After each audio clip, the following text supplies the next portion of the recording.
Muy buenos días. Iniciamos nuestra tercera sesión del curso del Génesis, conociendo un libro, la Biblia, en el nombre del Padre, y del Hijo, y del Espíritu Santo. Amén. Ven, Espíritu Santo, llena los corazones de tus fieles, y enciende en ellos el fuego de tu amor. Envía, Señor, tu Espíritu, y todas las cosas serán creadas, y renovarás la faz de la tierra. En el nombre del Padre, y del Hijo, y del Espíritu Santo. Estamos viendo los primeros 3 capítulos del Génesis que son fundamentales para comprender toda la historia de la salvación. Hablamos de la creación en la sesión pasada, la creación del mundo, la creación del hombre. Y ahora vamos a ver el tema del paraíso y el pecado original. El paraíso, en realidad, en la Biblia se conoce como el jardín del Edén. Aparece en el segundo relato de la creación como una introducción a la creación del hombre, es como el espacio vital para el hombre. No podemos separar la descripción del paraíso de la descripción del pecado original. Son dos realidades que van muy unidas, porque en el fondo el autor sagrado, ¿qué es lo que busca? Busca responder a esta gran pregunta que ha inquietado por lo más siempre al ser humano. ¿Por qué la vida del hombre conoce tantas contradicciones, sufrimientos, dolores, la muerte, si el mundo proviene de un Dios bueno? Es la gran pregunta. Bueno, la Biblia va a responder a esta pregunta de dos maneras. Primero, diciendo que Dios creó al hombre en una condición muy distinta a la condición de dolor y sufrimiento que conoce en la realidad. Y ahí está el tema del paraíso, del jardín del Edén. Y luego, la segunda parte de la respuesta es esa condición de armonía, de felicidad, el hombre la perdió por el pecado. Y ahí vamos a introducirnos en el capítulo 3, el pecado original. Entonces, esto es lo que la Biblia busca responder. ¿Cómo se explica que Dios, que creó todo bueno, y en el mundo la vida del hombre se hace a veces tan difícil? Entonces el paraíso, el jardín del Edén, nos muestra este estado originario en que Dios pensó al ser humano, esa armonía, que era una armonía en las relaciones fundamentales del hombre. El hombre vivía en armonía consigo mismo, en armonía con los demás hombres, simbolizado por lo que vimos la semana pasada, ¿no? Cuando esa relación entre Adán y Eva, de mutua ayuda, el gozo que experimentan el uno con el otro, esa armonía con la naturaleza que está descrita tan bellamente en la descripción del jardín del Edén, y la armonía con Dios, con el Creador. Todo eso se va a perder mediante el pecado. Pero detengámonos en un aspecto muy importante del paraíso, que es cómo Dios lo describe, y sobre todo 2 árboles que Dios planta en medio del paraíso. Escuchemos el relato de la Biblia. Génesis 2, del 8 al 17. El Señor Dios plantó un jardín en Edén, al oriente, y puso allí al hombre que había formado. El Señor Dios hizo brotar del suelo toda clase de árboles agradables a la vista y buenos para comer. Y además, en medio del jardín, el árbol de la vida y el árbol de la ciencia del bien y del mal. Un río nacía en Edén para regar el jardín, y desde allí se dividía formando 4 brazos. El nombre del primero es Pisón, que rodea todo el país de Havilá, donde hay oro. El oro de aquel país es puro. Allí hay también bedelio y piedra de ónice. El nombre del segundo río es Gidón, que rodea todo el país de Etiopía. El nombre del tercer río es Tigris, que recorre el oriente de Asiria. Y el cuarto río es el Éufrates. El Señor Dios tomó al hombre y lo colocó en el jardín de Edén para que lo trabajara y lo guardara. Y el Señor Dios impuso al hombre este mandamiento: de todos los árboles del jardín podrás comer, pero del árbol del conocimiento del bien y del mal no comerás, porque el día que comas de él morirás. Entonces, Dios coloca al hombre en este jardín para cultivarlo. Tiene a su dominio, por así decir, toda la belleza, toda la exuberancia de este paraíso, pero sin embargo le coloca un límite. En el medio del jardín, dos árboles: el árbol de la vida y el árbol del conocimiento o de la ciencia del bien y del mal. ¿Qué significan estos árboles? En la antigüedad, y quizás también hoy día, el árbol era símbolo de la vida, símbolo de la fertilidad. En el ambiente mesopotámico, donde se formó el pueblo de Israel, había muchas leyendas, había algunas que hablaban de una planta, de la inmortalidad que el hombre habría perdido. Pues bien, acá nuevamente vemos lo que ya hemos dicho respecto a la creación, cómo el autor sagrado toma elementos tomados de su cultura, pero le va a sacar todo lo mitológico, o lo va a dejar como un mero ropaje para transmitir ese gran mensaje que Dios nos quiere entregar. Acá en la descripción del paraíso aparece también el árbol de la vida, pero en realidad no es el protagonista. Si ustedes se fijaron en el texto, el protagonista verdaderamente es el árbol de la ciencia del bien y del mal. ¿Qué significará? ¿Cuál será el simbolismo de este árbol? Este árbol marca esa libre decisión que el hombre tiene que tomar respecto a su destino. Dios crea al ser humano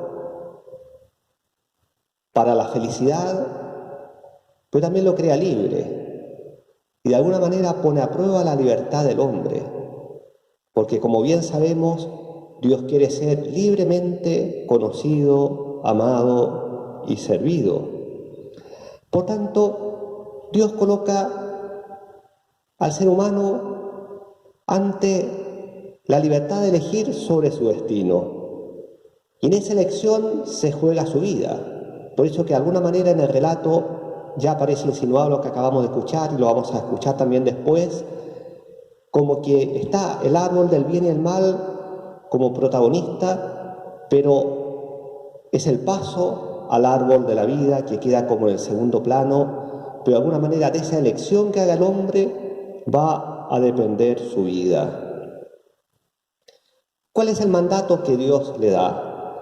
Puedes comer de cualquier árbol del jardín. Había abundantes árboles de toda clase, de toda especie, hermosos, apetecibles. El hombre puede comer de todos ellos, pero menos del árbol de la ciencia del bien y del mal. Es decir, como decíamos recién, el hombre tiene que decidirse ante Dios. Y este mandato, que es una prohibición, marca ese límite que el hombre de alguna manera debe reconocer y no puede traspasar. ¿Cuál es ese límite? El límite de reconocerse como criatura que por tanto depende del Creador, de aceptar las leyes de Dios su Creador. Porque el mandato es no comer del árbol de la ciencia del bien y del mal. Esa ciencia, ese conocimiento, esa sabiduría, podríamos decir, el hombre la debe recibir como un don, pero no puede apropiársela por sí mismo. El hecho de comer del árbol, estirar la mano para sacar el fruto, es una manera simbólica de decir que el hombre se apropia de esta sabiduría, en vez de recibirla como un don de Dios. Es decir, en vez de aceptar de Dios como un don el camino del bien y el mal, el hombre, si se come este árbol, de alguna manera se hace dueño del bien y del mal. En fondo, es la decisión fundamental de la cual va a depender su vida. ¿Qué sucedió? Escuchemos el relato de la Escritura. La serpiente era el más astuto de todos los animales del campo que había hecho el Señor Dios, y dijo a la mujer: ¿de modo que os ha mandado Dios que no comáis de ningún árbol del jardín? La mujer respondió a la serpiente: podemos comer del fruto de los árboles del jardín, pero Dios nos ha mandado: no comáis ni toquéis el fruto del árbol que está en medio del jardín, pues moriríais. La serpiente dijo a la mujer: no moriréis de ningún modo. Es que Dios sabe que el día que comáis de él, se os abrirán los ojos y seréis como Dios, conocedores del bien y del mal. La mujer se fijó en que el árbol era bueno para comer, atractivo a la vista, y que aquel árbol era apetecible para alcanzar sabiduría. Tomó de su fruto y comió, y a su vez dio a su marido, que también comió. Entonces se les abrieron los ojos y conocieron que estaban desnudos. Entrelazaron hojas de higuera y se las ciñeron. Y cuando oyeron la voz del Señor Dios, que se paseaba por el jardín a la hora de la brisa, el hombre y su mujer se ocultaron de la presencia del Señor Dios entre los árboles del jardín.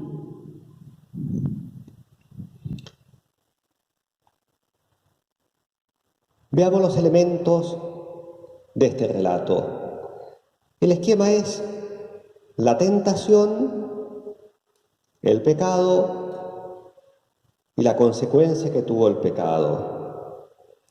La tentación, podríamos decir la seducción, cómo la serpiente seduce al hombre. ¿Qué es lo que la Biblia quiere mostrar a través de este texto? ¿Se acuerdan? Se trata de explicar la presencia del mal en el mundo. Por una parte, hay que dejar muy claro que Dios no es el autor del mal.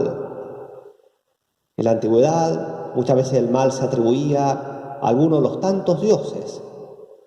Bueno, la Biblia, que sabe que hay un solo Dios, ese Dios es bueno. A la vez, quiere decir que el hombre es responsable, tiene culpa, pero no es la causa original del mal, porque aparece otra figura, que es la que seduce, la que tienta al ser humano, la figura de la serpiente. Es decir, el hombre no es la causa original, pero sí es verdaderamente responsable, no puede eludir su culpa. La serpiente, lo sabemos, la tradición cristiana ha visto en ella siempre un símbolo del demonio. La serpiente, si vamos a la letra, es un animal, por tanto también fue creado por Dios. Bueno, el demonio es un ángel rebelde, un espíritu que se rebeló y ha quedado en un estado permanente de rebelión contra Dios y contra la obra de Dios. La serpiente se acerca a Eva y empieza el diálogo. ¿Cuál es la primera pregunta que le hace? Le dice, así que Dios les ha prohibido de comer de todos los árboles del jardín. ¿Era verdad? Mentira. Al revés, podían comer de todos los árboles, menos del árbol de la ciencia del bien y del mal. La serpiente es mentirosa. El Evangelio dirá que el demonio es el padre de la mentira. Pero en un primer momento Eva le responde bien, pero el gran error de Eva fue entrar en diálogo con la serpiente. Con el demonio no hay que dialogar, porque el demonio, que es muy astuto, dice el texto bíblico, la más astuta de las bestias del campo, sabe cómo enredarnos, cómo engañarnos, cómo hacernos caer. Con el mal no se dialoga. Si empezamos a dialogar, estamos perdidos. Entonces la serpiente insiste y le dice, no es verdad que van a morir. Lo que pasa que si ustedes comen del árbol, van a ser como dioses, conocedores del bien y del mal. La serpiente primero mintió, luego siembra la duda, la desconfianza. Ese Dios que había creado al hombre para la felicidad se muestra ahora como un enemigo del hombre, alguien que no quiere que el hombre acceda a este conocimiento, alguien que no quiere que el hombre se transforme en un pequeño Dios.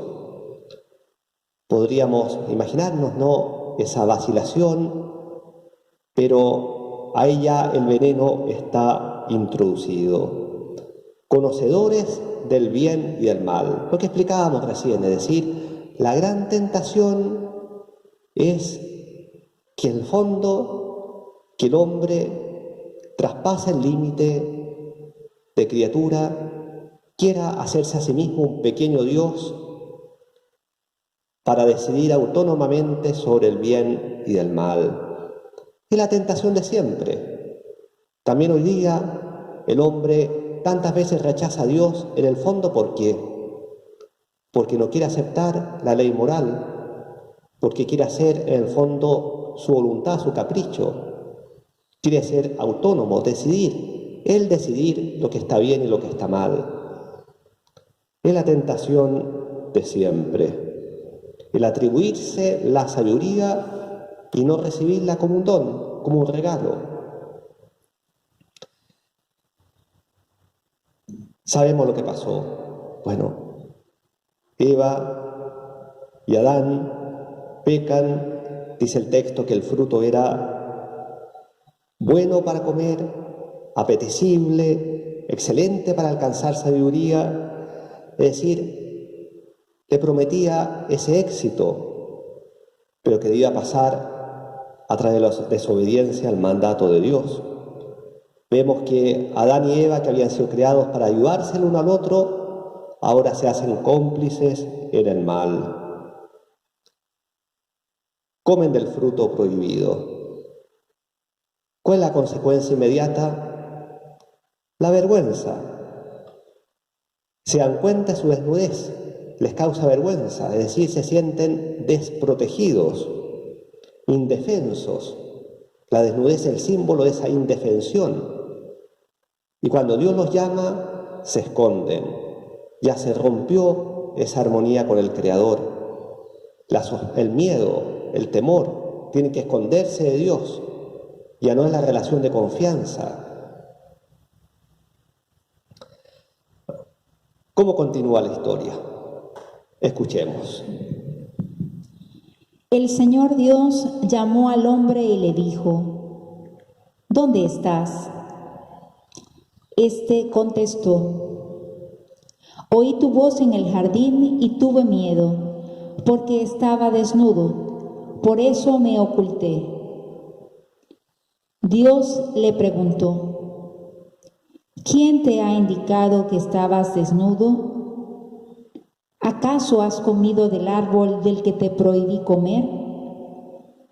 El hombre contestó: la mujer que me diste por compañera me dio del árbol y comí. Entonces el Señor Dios dijo a la mujer: ¿qué es lo que has hecho? La mujer respondió: la serpiente me engañó y comí. El Señor Dios dijo a la serpiente: por haber hecho esto, maldita seas entre todos los animales y las bestias del campo. Te arrastrarás sobre el vientre y polvo comerás todos los días de tu vida. Pondré enemistad entre ti y la mujer, entre tu linaje y el suyo. Él te herirá en la cabeza, mientras tú le herirás en el talón. A la mujer le dijo: multiplicaré los dolores de tus embarazos. Con dolor darás a luz tus hijos. Hacia tu marido tu instinto te empujará y él te dominará. Al hombre le dijo: por haber escuchado la voz de tu mujer y haber comido del árbol del que te prohibí comer, maldita sea la tierra por tu causa. Con fatiga comerás de ella todos los días de tu vida.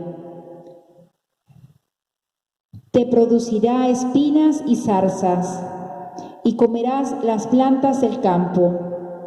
Con el sudor de tu frente comerás el pan, hasta que vuelvas a la tierra, pues de ella fuiste sacado. Porque polvo eres y al polvo volverás. El hombre llamó a su mujer Eva, porque ella habría de ser la madre de todos los vivientes. El Señor dijo: e hizo una túnica de piel para el hombre y su mujer, y les vistió, diciendo: he aquí que el hombre ha llegado a ser como uno de nosotros en el conocimiento del bien y del mal. Que ahora no extienda la mano y tome también del árbol de la vida, coma y viva para siempre. Así pues, el Señor Dios lo expulsó del jardín de Edén, para que trabajase la tierra de la que había sido tomado. Cuando lo hubo expulsado, puso al oriente del jardín de Edén querubines, blandiendo espadas flameantes, para guardar el camino del árbol de la vida.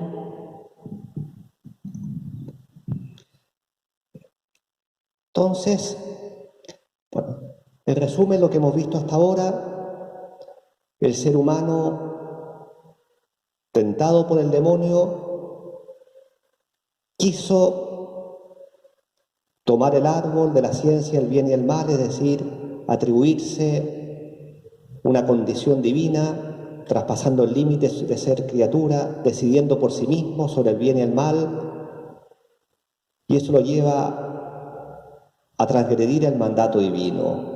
El pecado original es un acto de desobediencia, de desconfianza, porque en el fondo el hombre ya no confía que en Dios puede encontrar su felicidad, y un acto de soberbia infinita.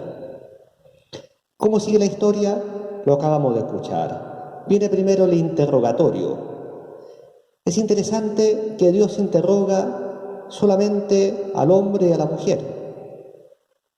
A la serpiente no le interroga, porque en el fondo la serpiente está ya perdida.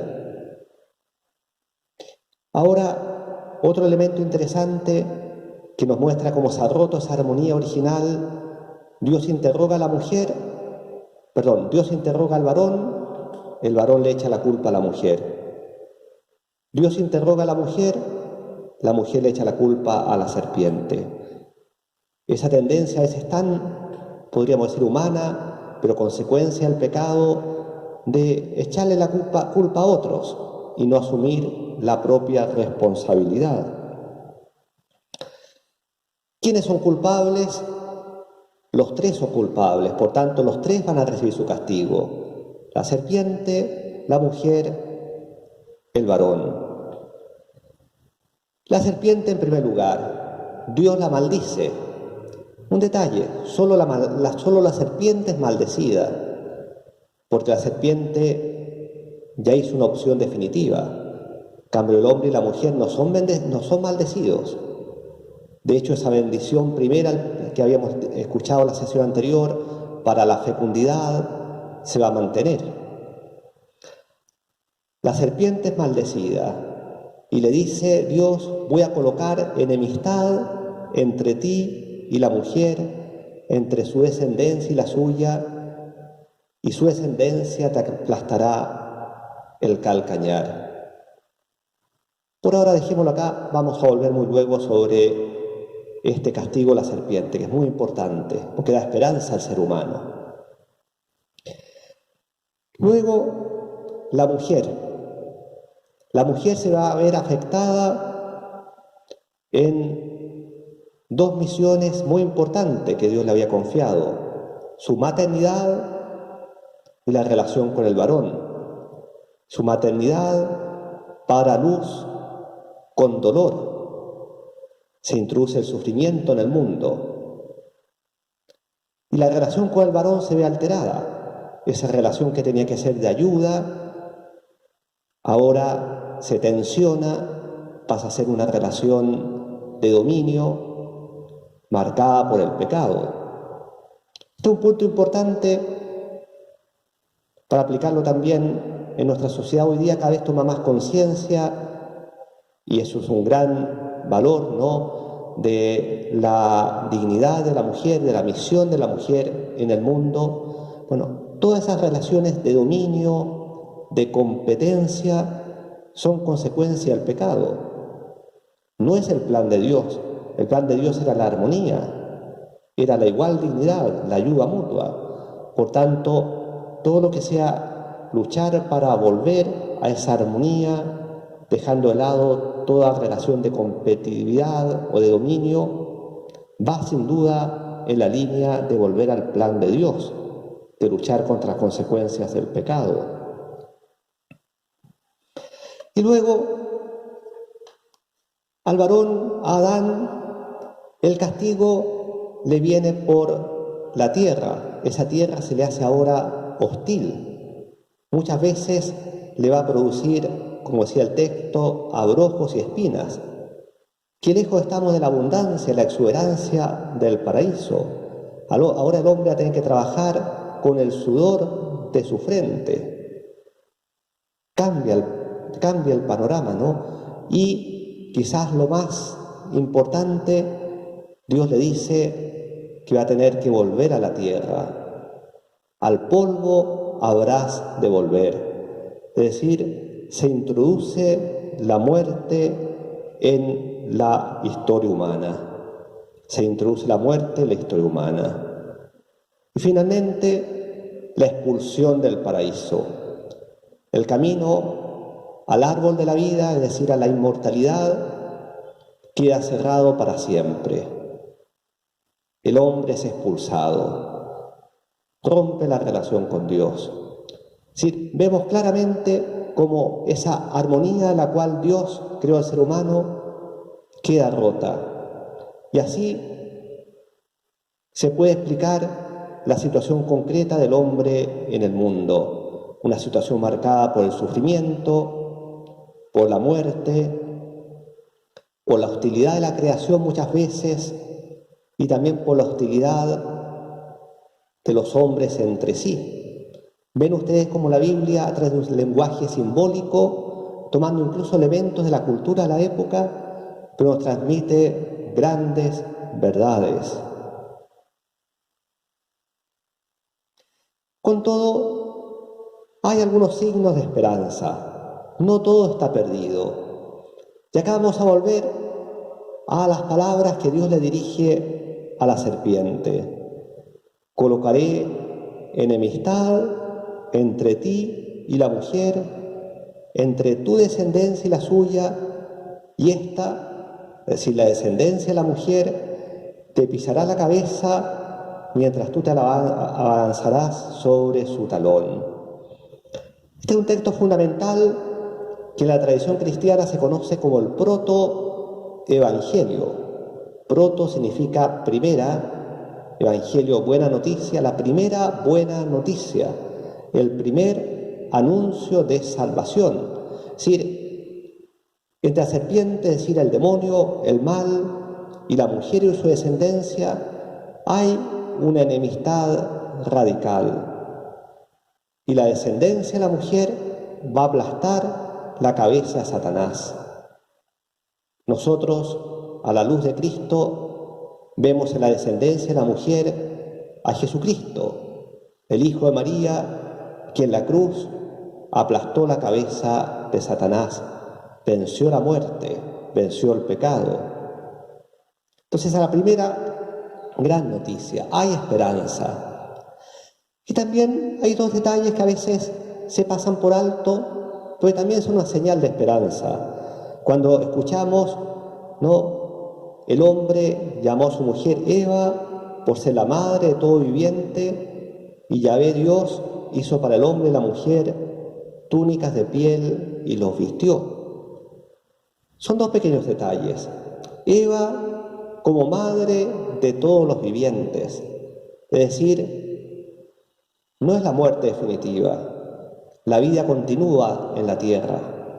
Eva será la madre de los vivientes. Y luego Dios los cubre con pieles. ¿Sí? De alguna manera el hombre es expulsado del paraíso, es arrojado a un mundo hostil, pero Dios se preocupa de él, lo cubre con pieles, lo arropa con su amor, ese amor que nunca lo abandona totalmente.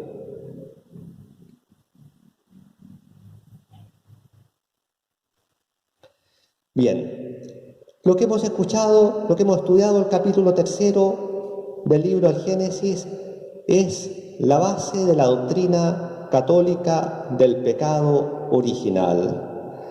Se llama original porque está en el origen de la humanidad y a la vez es originante, es decir, ha dado origen a todo el mal y a una avalancha de pecado en el mundo. Acá, el texto del Catecismo de la Iglesia Católica, el relato de la caída utiliza un lenguaje hecho de imágenes, ¿no?, los símbolos, el árbol, el jardín, la serpiente, pero afirma un hecho que tuvo lugar al comienzo de la historia del hombre. La revelación nos da la certeza de que toda la historia humana está marcada por el pecado original libremente cometido por nuestros primeros padres. Por esa unidad de naturaleza somos una gran familia. Toda la historia humana ha estado marcada por el pecado original.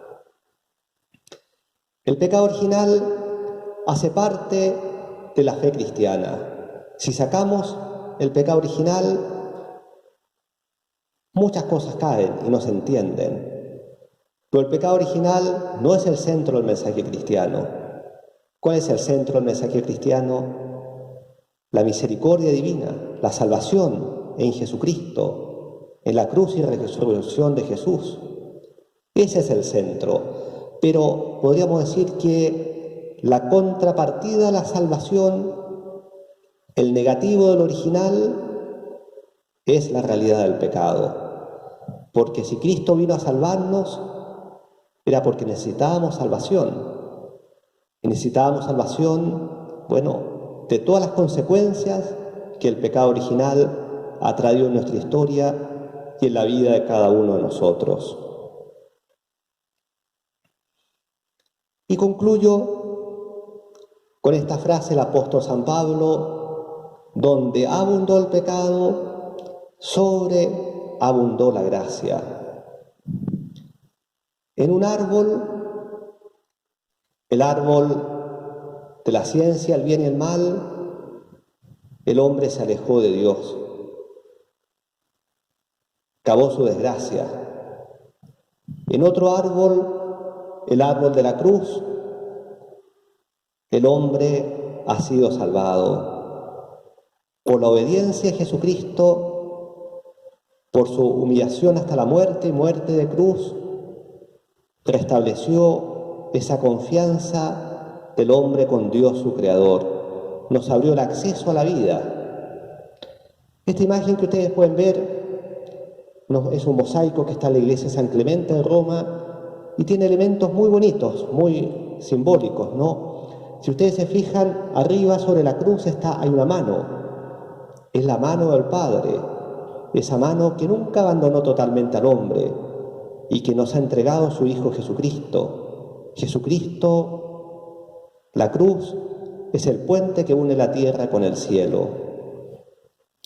Y a los pies de la cruz, una fuente, de esa fuente brota abundante vegetación, brota nuevamente la vida. La cruz de Cristo nos abre la fuente de la vida. Esa fuente de la vida que el hombre quiso apropiarse en su orgullo, pero que tenemos que recibirla como un don, como un regalo. De la cruz de Cristo, es decir, de su amor infinito, despunta la vida y la vida en abundancia. Y junto a la cruz de Cristo, la figura de la Santísima Virgen, la nueva Eva. Si por la desobediencia y soberbia de una mujer, de alguna manera entró el pecado, también la humildad y obediencia de otra mujer son causa de salvación para nosotros. María, la socia del Redentor. María, nueva Eva, junto a Cristo, el nuevo Adán. Hasta aquí nuestra sesión de hoy día. Si ustedes se fijan, nos hemos detenido con mucho detalle en estos primeros 3 capítulos del Génesis.